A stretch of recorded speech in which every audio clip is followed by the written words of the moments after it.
Вітаю! З вами Юрій Костенко, спеціально для каналу Менавіта Онлайн. Ракетний крейсер «Москва» був пошкоджений українськими ракетами «Нептун». Я трохи розібрався в цій справі і десь приблизно вийшло так. Ракетний крейсер «Москва» з правого борту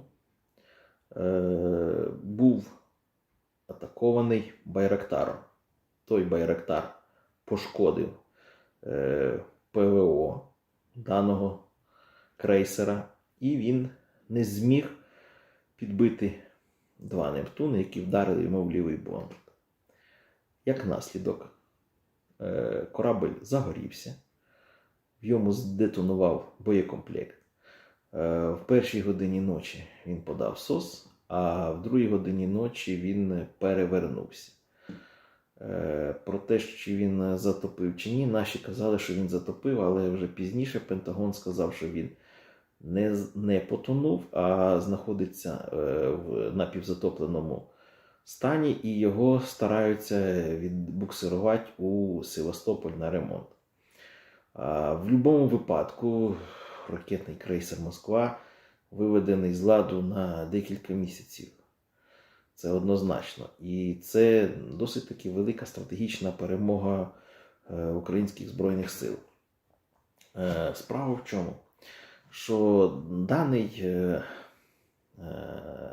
ракетний крейсер, він не тільки наносив удари калібрами по сухопутній території України, він здійснював прикриттям ПВО усієї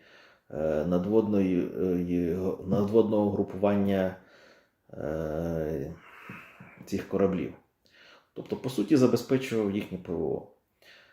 Після того, як він вийшов зі строю, тепер все буде дуже просто. Вони можуть бути атаковані зверху як українськими літаками, так і українськими Нептунами або англійськими гарпунами. І їм, по суті, нема чого робити біля українського узбережжя. Англійські гарпуни, вони недалеко стріляють. Там порядка 150 кілометрів, 180. Нептун, він надсучасний. І він б'є на 280 кілометрів.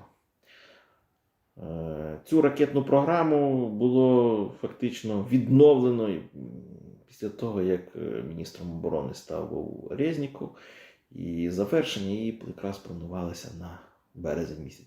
Як бачите, завершено, і декілька ракет є, і можна сміливо підбивати ворожі кораблі.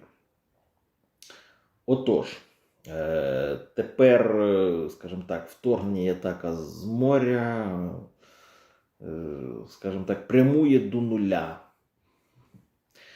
Тому що корабель, який підійде ближче 280 кілометрів, буде знищений. Це визвало шок в росіян. Адже ви знаєте, що наш гетьман Сагайдачний наші протопили в Миколаєві з переляку.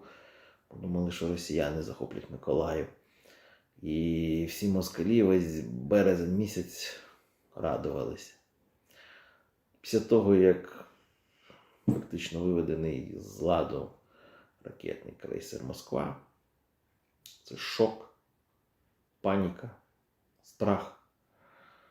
В Севастополь летять представники ВМФ Російської Федерації для того, щоб розібратися, що трапилось. По втратах, штормове море, 2 метри, ніч.